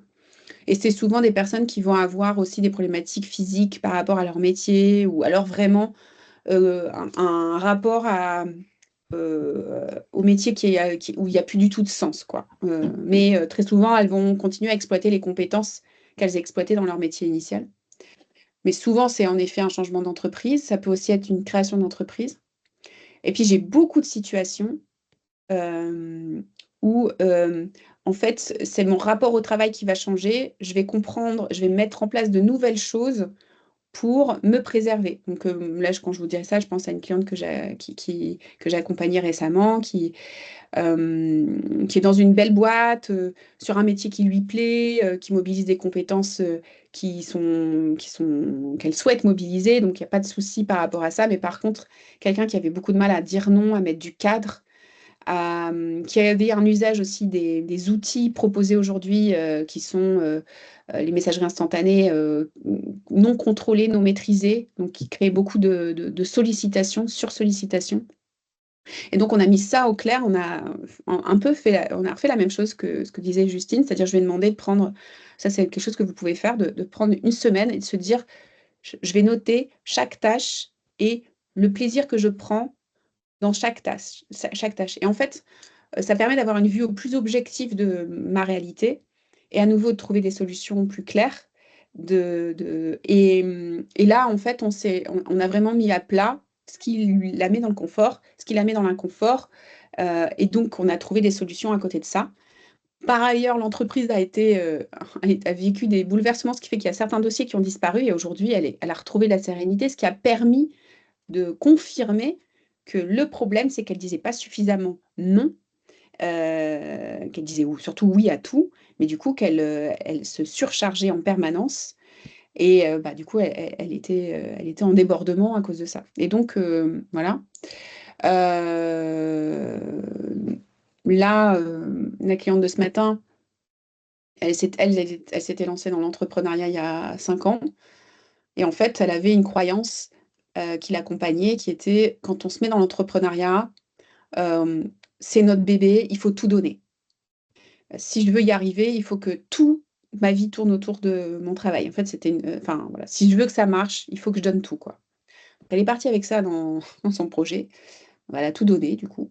Mais du coup, elle a mis complètement de côté sa vie perso. Elle avait plus de vie à côté. Puis elle se l'interdisait, puisque, en fait, prendre du temps pour elle, ça signifiait potentiellement prendre le risque d'échouer. Et en fait, elle ne voulait pas, elle craignait que prendre du temps pour elle. Si ça ne fonctionne pas, ça signifie que c'est de sa faute, puisqu'elle a pris du temps pour elle. Vous comprenez un peu l'idée? Donc, c'est des mindsets comme ça qui peuvent nous conduire à un burn-out. Et donc, c'est des choses qu'on peut faire évoluer comme ça, qui peuvent permettre de retourner au travail ou d'aller dans un autre projet différemment et de retrouver du souffle, quoi. Donc, ça peut aussi être d'intégrer de nouveaux projets, des activités en dehors du travail. Si par exemple, j'ai un métier où je sens que parfois il manque de sens. Par exemple, j'aimerais davantage aider. J'ai un profil très empathique, très sensible, et je trouve que parfois il n'est pas suffisamment utile.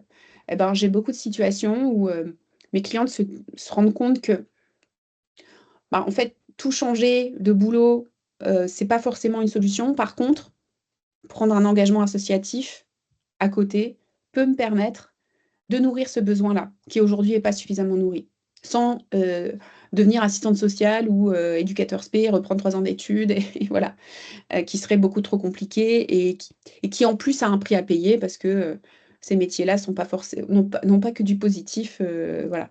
Donc il y a vraiment des adaptations. Donc c'est vrai qu'on peut avoir peur de, ok, là ça va pas, et du coup se fantasmer un changement complètement énorme, où on va devoir reprendre des études, on va mettre en péril la sécurité financière de la famille, etc. On peut se faire tout un monde, alors qu'en fait, c'est rarement le cas. Ça, c'est important parce que souvent dans le processus, on a peur de l'après et on s'imagine un truc de malade, alors qu'en vrai, la plupart du temps, c'est des choses euh, accessibles. Et puis, quand on a des gros projets, parce que ça arrive, il y a des personnes qui partent sur des projets très ambitieux, et ben souvent on les fait, mais de manière temporisée, avec des étapes. Et donc, l'enjeu, justement, c'est de trouver ces étapes pour que ce projet soit accessible. Voilà. On ne va pas se retrouver à lever des chefs dans le Larzac, ou à... ou peut-être, hein, mais on va le faire step by step, en tout cas. Des questions?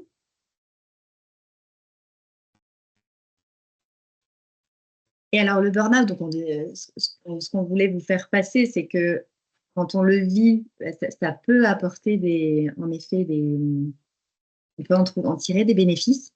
Il n'y a pas que il y a pas que du mauvais dans un burn-out. Et il y a plein de manières de rebondir. Et après, on peut aussi peut-être voir comment le prévenir. On n'est pas non plus obligé d'aller dedans. Et pour ça, on a identifié quatre piliers différents pour essayer au maximum de prévenir le burn-out. Le premier pilier, c'est vraiment de s'écouter.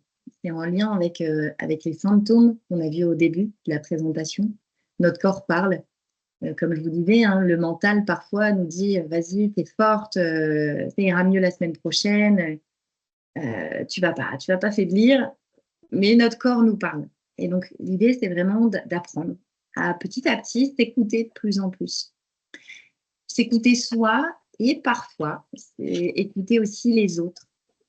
Parce que nous, comme une bonne grenouille dans sa marmite, on ne se rend pas forcément compte de la situation dans laquelle on est. Et parfois, c'est notre entourage, c'est notre conjoint, c'est notre famille, c'est nos amis, nos collègues, qui peuvent parfois nous alerter en se souciant de nous, puis en nous disant attention, là, ça fait quand même un moment que tu n'es pas bien, ou là, vraiment, je remarque que tu n'es vraiment pas bien en ce moment. Et ça, c'est autant de signaux qui peuvent nous permettre de nous alerter sur cette question de burn-out. Le deuxième pilier, c'est donc de mieux se connaître, de mieux comprendre comment on fonctionne, de mieux comprendre de quoi on a envie, de quoi on a besoin, quelles sont nos priorités aussi, pour pouvoir ajuster au maximum ce qu'on fait, autant dans la vie personnelle que professionnelle. On a donné pas mal d'exemples là à travers cette présentation, justement sur des petits ajustements qui permettent de se sentir mieux, de se sentir plus épanoui. Et pour ça, il n'y a pas une façon d'y arriver, c'est vraiment de faire un travail sur soi pour apprendre à mieux comprendre comment on fonctionne et à mieux se connaître. Et ça, je dirais que c'est un travail de toute une vie.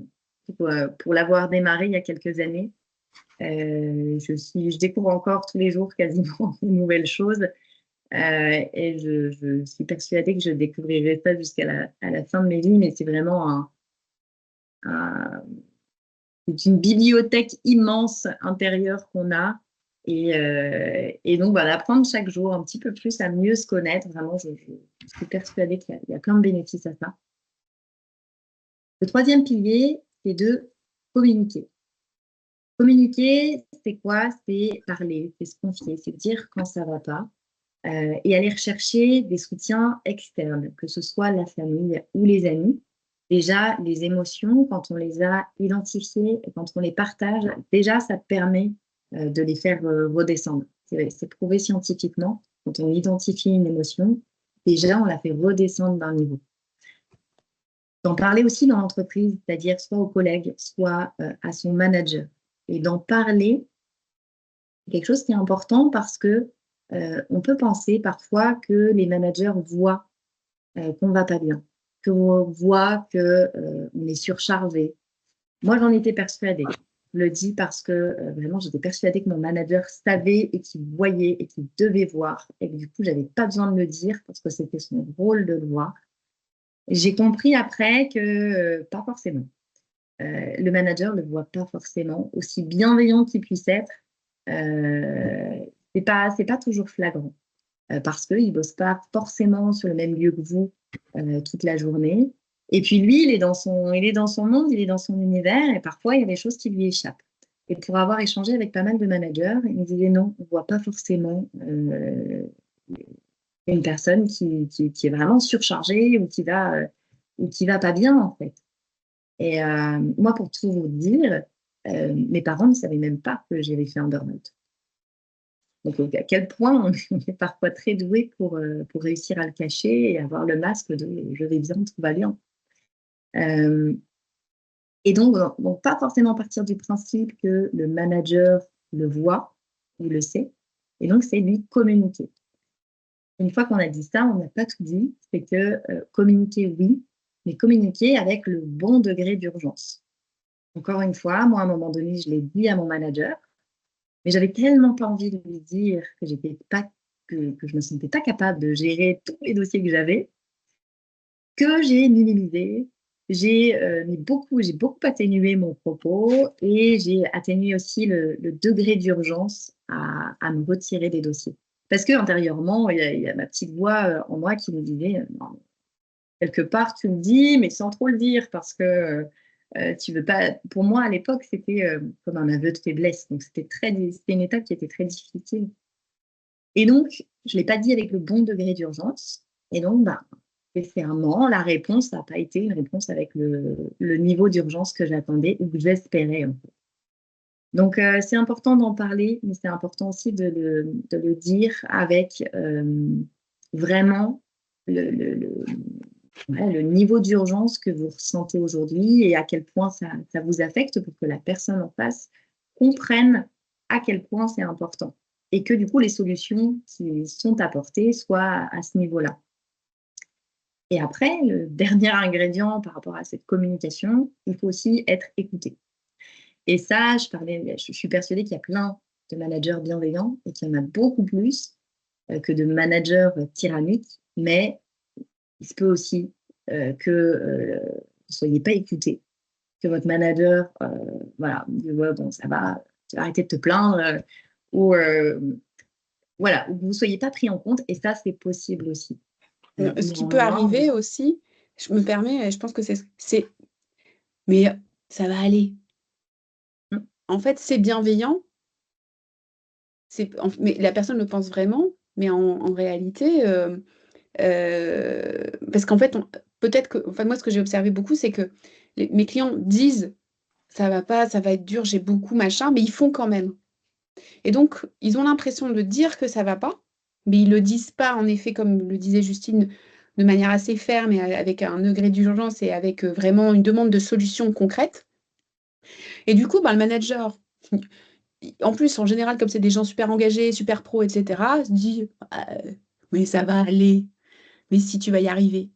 Et en fait, pas d'écoute en effet, mais parce que aussi j'ai pas su, enfin, parce que j'ai tellement dit, j'ai peut-être parfois dit souvent que ça n'allait pas, mais que je l'ai fait quand même. Du coup, c'est plus pris au sérieux. Et, et c'est bien, et c'est pas malveillant en soi. Excuse-moi, je t'ai coupé, Justine. Non, non, mais non, t'as bien fait. Donc, vraiment l'importance de vraiment communiquer dans ces cas-là. Et le dernier pilier, le quatrième pilier, c'est se développer. Et ça rejoint ce qu'on disait par rapport à l'issue d'un bilan, qui n'est pas forcément de changer de métier ou une transformation énorme ou de lancer son entreprise. Mais c'est aussi d'apprendre à se développer, à gérer son stress pour certains, à gérer son temps pour d'autres, ou son équilibre de vie, à l'ajuster. Et puis, pour certains, à apprendre à poser ses limites, comme la cliente dont je vous parlais tout à l'heure, qui a maintenant appris que dans telle situation, elle se dit non, c'est pas possible, je ne travaillerai pas dans cette situation-là. Et donc là, elle a posé ses limites et puis elle va chercher autre chose. Ça la met un peu en difficulté parce qu'elle dit, bon, bah voilà, faut que je trouve un autre boulot. Néanmoins, elle était très, très carrée et très au clair avec cette décision. Donc voilà pour nous les 4 piliers qui sont importants pour prévenir le burn-out. Bien sûr, qui sont du ressort de la personne. Hein. On n'entre pas dans la partie entreprise et ce qui peut être mis en place au niveau préventif ou autre au sein de l'entreprise. Là, on s'est vraiment concentré sur les solutions qui nous concernent chacun, en fait, qui sont accessibles à chacun.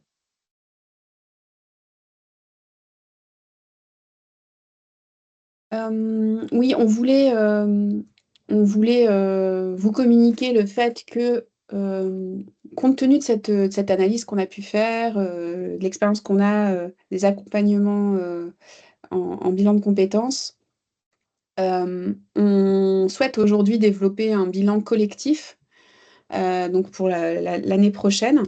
Donc vous n'êtes pas forcément concernés par ça, mais ceux qui vont pouvoir écouter par la suite la retranscription du webinaire peuvent être intéressés. Parce que en fait, on a envie de proposer du collectif. Alors, ce serait un accompagnement qui serait à la fois individuel, mais avec des sessions en collectif. Pourquoi? Parce que, toujours pour la raison évoquée tout à l'heure, c'est que on veut sortir de la solitude du burn-out. C'est vrai moi, en général, je vois mes clients 2 heures par semaine. Donc, c'est pas beaucoup finalement dans une semaine.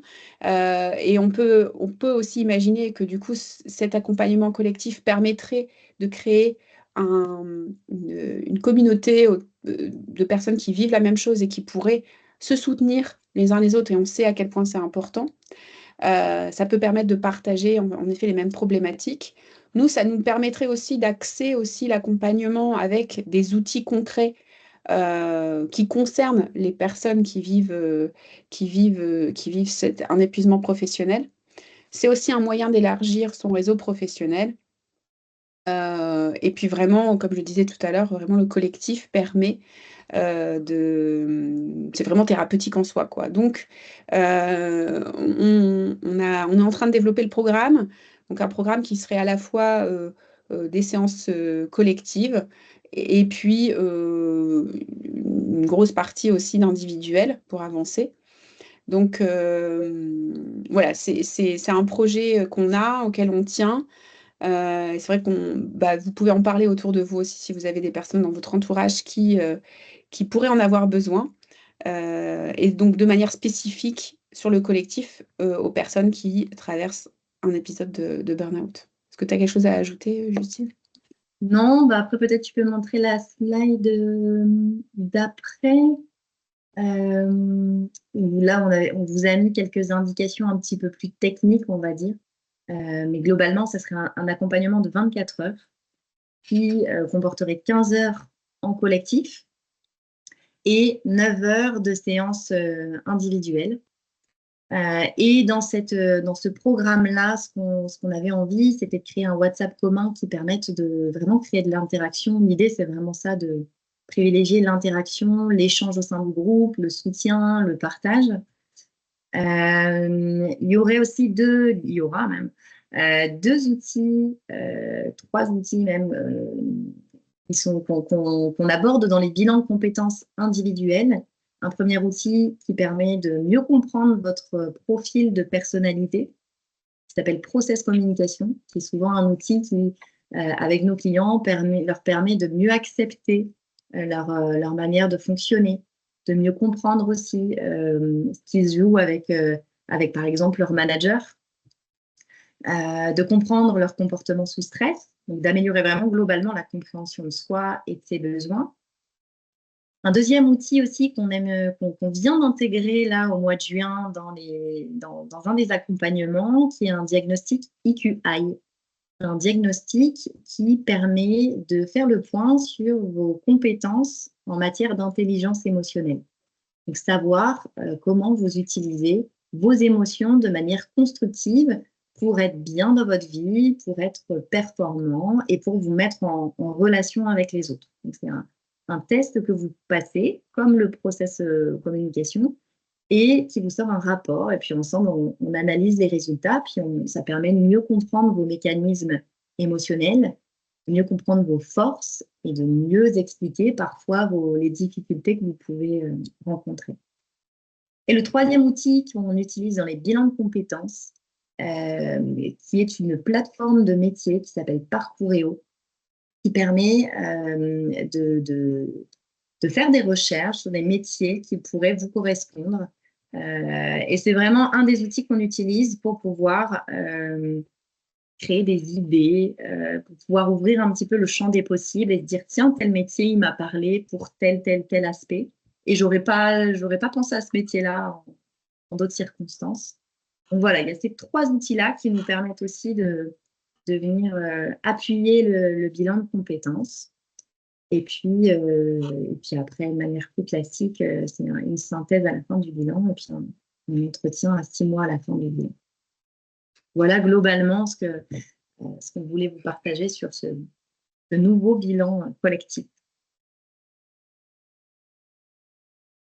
Alors, est-ce que vous avez des partages, des questions, des réflexions par rapport à ce qu'on vous a présenté?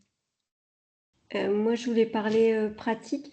Je vois que on peut le passer par le compte formation. Du coup, au niveau des tarifs, ça serait à combien? Enfin, vous avez déjà un ordre d'idée ou...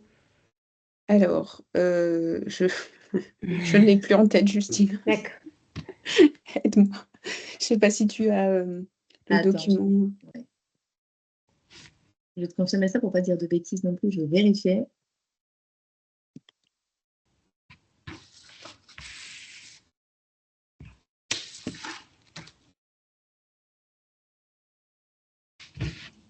On est à 2 000 € par personne. D'accord. Pour les 24 heures d'accompagnement. Ok. Merci. Et en dehors donc, en dehors de l'offre de bilan par rapport au webinaire, est-ce que ça vous a apporté des éclairages? Si oui, sur quoi? Est-ce qu'il y a quelque chose de bien spécifique que vous avez retenu? De ne pas charger la mule, en tout cas. Mm. De vraiment faire attention à nous et d'en parler. Mais moi, je les ai notés. C'est vrai que pour moi, en prévention, je trouve que c'est vraiment c'est super parce que je vais pouvoir, moi, comment dire, j'ai plus le mot, me l'appliquer, pardon, à moi. Et c'est important d'être dans la prévention. De ne pas en arriver à là, quoi, en fin de compte. Camille, Marie-Virginie? Alors moi, c'est plutôt écouter les autres, parce que c'est vrai que moi, ça faisait plusieurs, avant d'être en burn-out, ça faisait plusieurs mois, voire un peu plus même, qu'on me disait, bon, tu t'arrêtes, là, il faut, quoi.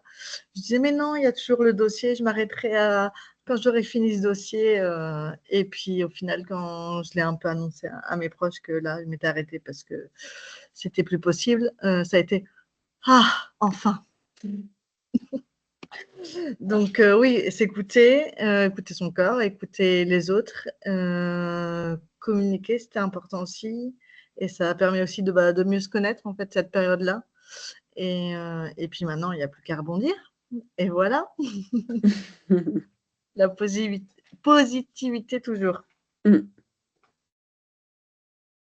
Et toi, Marie-Virginie, quelque chose à Moi, ajouter? oui, moi je voulais aussi noter que, j'ai noté qu'il y avait, moi je savais, par exemple, c'est accepter aussi de ne pas savoir ce qui nous arrive en fait, parce que c'est quand même un choc de ne plus savoir faire ce qu'on faisait, ce qu'on savait faire, etc. Et donc c'est aussi de se dire, bon bah là, je ne sais plus faire, je ne sais pas ce qui m'arrive. Et voilà, moi, c'est ce qui m'est arrivé. Donc, et d'accepter ça. Mais toi, du coup, aujourd'hui, tu es le symbole de, après ne plus savoir faire, je sais, je retrouve, tu Oui, sais, voilà. oui, tout à fait. Alors, c'est un parcours qui n'est pas linéaire du tout. Hein. C'est pas, on va faire le bilan, enfin, c'est vrai que raconter comme ça, mais oui, de manière générale, c'est le cadre que vous avez donné qui, après, je pense que c'est intéressant aussi de se dire qu'on ne vit pas tous les mêmes choses, qu'en effet, les épreuves sont là pour nous faire apprendre ou nous faire évoluer sur des sujets ou sur des choses auxquelles on n'aurait pas pensé. On évolue toujours. Donc, oui, ça change la vie. Enfin, en tout cas, aujourd'hui, c'est sûr que moi, je le vois plus comme quelque chose ça a été dur, mais ça l'est plus, en fait. On arrive à quand même passer à en sortir des choses très positives et ouais, mais c'est pas très connu, en fait. Enfin, je crois que c'est encore un sujet en entreprise, chez les médecins, des choses comme ça. Moi, ça m'est arrivé il y a 3 ans. Enfin, ouais, peut-être même Après, c'est vrai qu'on n'a pas forcément de date. C'est compliqué aussi de mettre Une échéance sur quand est-ce que ça va échéance. aller mieux. Ouais. Bah, c'est très variable d'une personne à l'autre. Il y a des personnes, il me semble, Camille, que toi, aujourd'hui, dans ta vie perso, tu es très bien. Je veux Oui. dire, c'est vraiment très contextuel au travail et donc, t'as vécu quelque chose de difficile, mais ta vie, t'as jamais été vraiment très impactée dans ta vie perso, il me semble. Je dis pas de bêtises, hein, Camille. Oui, mais non, tu as raison. Ouais. Ouais, Et c'est puis ça. pour d'autres, ça va complètement bouleverser tout le système, quoi. Et Ouais, donc on moi, n'est pas tous. Ouais. c'était l'iceberg qui a Ouais. fait Ouais. exploser plein de choses. Mm. Et ouais, c'est pour ça qu'il y a des fois, ça prend plus de temps aussi. Ouais. Donc pas se comparer non plus. Non, bah non, on peut pas. Parce qu'en effet, les situations sont pas comparables Ce du sont pas tout. les mêmes, ouais, sont pas comparables. Je te rejoins aussi sur le fait que ce soit fluctuant. Parce qu'on imagine aussi, et peut-être aussi quand on le présente comme ça paraît simple. Donc on est au fond de la piscine et puis un trajet comme ça, une trajectoire pour sortir la tête de l'eau et tout aille bien puisqu'on reste la tête sortie de l'eau tout le temps.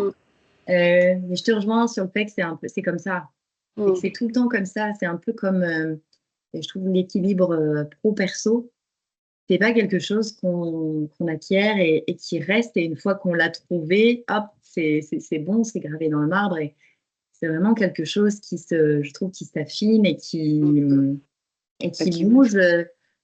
Pour certains au jour le jour, pour d'autres à la semaine, pour d'autres au mois. Enfin, mais je te rejoins sur le fait que c'est comme ça. Et je trouve qu'il y a aussi, avec le burn-out, apprendre à accepter aussi les coups où ça va moins bien. Moi, je l'ai appris quand j'étais enceinte. J'ai 3 enfants et puis pour le dernier enfant, je suis tombée enceinte quand je lançais mon entreprise. Et je me sentais fatiguée les 3 premiers mois. J'avais du mal à tenir, j'avais du mal à bosser. Je ramais 3 heures par jour pour bosser, et je me fouettais mentalement en me disant, bah, tu pourrais bosser plus quand même, que tu lances ton activité. Et en fait, ça m'a appris à accepter les fluctuations et à me dire, bah, il y a des jours, où il y a des semaines, où il y a des mois où ça va pas très bien. Et OK, on a, on a moins d'énergie, ben, on adapte autant que possible. Et il y a des moments où ça va repartir et on aura plus d'énergie pour avancer. Et du coup, je trouve que c'est vraiment intéressant que tu aies souligné ça. C'est un sujet qui est important pour moi, cette fluctuation d'énergie qu'on connaît à travers une vie et qu'on connaîtra toujours, qui est aussi importante dans le burn-out et dans l'après-burn-out aussi, et qui est normale. Oui, qui est inhérente à notre vie, hein. C'est-à-dire qu'il y a des événements qui vont faire que, voilà, enfin, il n'y a rien de linéaire. Et c'est vrai que moi, j'aimerais terminer sur ce que je disais tout à l'heure, c'est que on peut être les représentants du développement personnel d'une certaine manière, mais en réalité, le fantasme de devenir un espèce de Bouddha qui est équilibré, qui vole, telle une Mary Poppins sur les épreuves, je ne sais quoi, non quoi. Ça n'existe pas ça. Il faut arrêter avec ça. Donc, c'est normal qu'il y ait des moments plus difficiles, c'est normal que, il y ait des moments où je sois fatiguée, des moments normal même si je suis dans un métier qui me plaît, bah, d'avoir des moments où un peu de lassitude, c'est logique. Enfin, je pense que, et il faut l'enjeu, c'est aussi ces injonctions au bien-être, à l'épanouissement, au truc, et puis Instagram qui nous met des trucs, où on a l'impression que tout le monde vit une vie de rêve. Tout ça, c'est extrêmement souffrant à mon sens, et ça explique aussi beaucoup bah, la situation et les burn-out qui explosent aussi en ce moment, au-delà d'autres éléments, mais ça participe beaucoup, je pense aussi. Et c'est vrai que pour la femme, notamment, les fluctuations hormonales, la ménopause, enfin là, vous êtes jeune, mais c'est des vrais sujets qui sont traumatisants dans le sens, il y a un gros changement corporel dans tout ça. Et bon, c'est bien parce qu'aujourd'hui, on commence aussi à vulgariser un petit peu enfin, en parler un peu, mais c'est pas anodin chez nous. Et c'est vrai que c'est bien qu'on puisse aussi en parler de façon, on va dire, un peu plus légère. C'est vrai. Il y a encore beaucoup de sujets tabous. Ouais. Et oui. Alors que c'est tout à fait naturel et que c'est l'évolution naturelle de la femme. Enfin, il n'y a pas de. Il n'y a aucun. Il n'y a pas de. Enfin, je ne sais pas comment je trouve pas le mot, mais. Il n'y a pas de honte à Il n'y a parler pas de de ce honte. sujet-là. Ouais, c'est ça, c'est ça. Mais bon. Merci à vous. Merci à Merci vous. beaucoup. Donc, bah, écoutez, n'hésitez pas si vous avez besoin à nouveau. Et puis, on a passé un bon moment avec vous. On espère que vous aussi. Je voulais juste conclure par rapport au bilan de compétences collectives. Je trouvais que c'était une super idée. Juste par rapport au timing du burn-out avec le bilan, moi, je n'arrive pas parce que parfois, enfin, moi, j'ai démarré par exemple un bilan de compétences, mais c'est comment dire, c'est parfois pas évident de savoir si on est dans le bon timing par rapport au burn-out, parce que moi, je pense que je l'ai fait trop tôt. Il y a un temps en fait à respecter. Alors, je ne sais pas si vous allez réussir à évaluer ça. Je pense que oui, parce que c'est quand même votre boulot. Mais c'est pour ça que moi, j'ai pas répondu au questionnaire parce que je me sentais pas forcément à l'aise par rapport à ça. Et enfin, voilà, je vais le dire quand même. Alors oui, en effet, tu as raison de poser cette question parce qu'il y a des moments où c'est pas le moment. Ouais, c'est ça. Il faut, à mon sens, avoir... Par exemple, bon, Camille,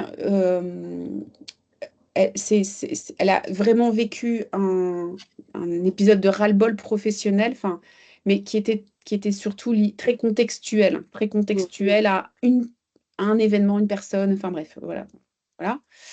Donc, et puis à côté, une vie, somme toute, bien, des moments d'apaisement, une vie de famille qui va bien, enfin voilà, il y a pas de symptômes plus que ça. Mais vraiment, par contre, en effet, retourner au boulot, là, c'est pas possible, quoi. Dans ce boulot-là, dans ce contexte-là.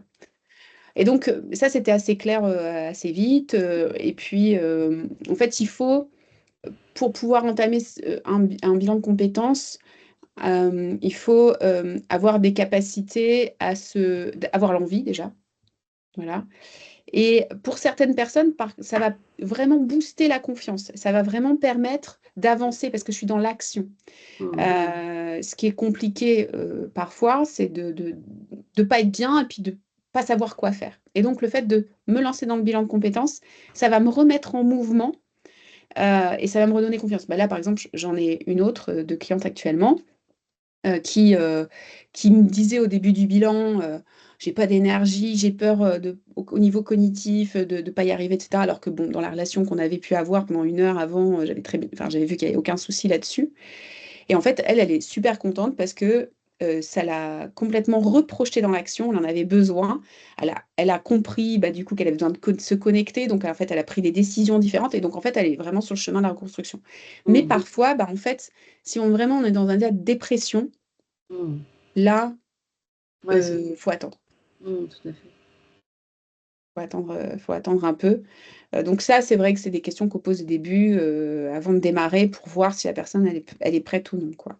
Là, par exemple, le rendez-vous juste avant que j'avais avec une cliente potentielle, bah, elle en a décidé que c'était trop tôt. En fait, elle a une vision assez claire de ce qu'elle va faire à moyen long terme. Il faut qu'elle règle ça. Son cerveau serait pas dispo là pour penser au moyen long terme. Voilà. Donc, je ne sais pas si ça répond à la question, mais en fait, ça ne répond pas parce qu'en fait, c'est du cas par cas. C'est ça. Mais c'est une bonne idée, le bilan collectif. Je trouve que c'est une bonne initiative. Ouais, on est contente, on a hâte de démarrer. Donc, ce sera pour le début octobre, donc on a hâte de démarrer. Merci à vous. Merci beaucoup. Merci à vous. Merci. Bonne journée. Bonne journée, à bientôt. Merci. Bonne journée.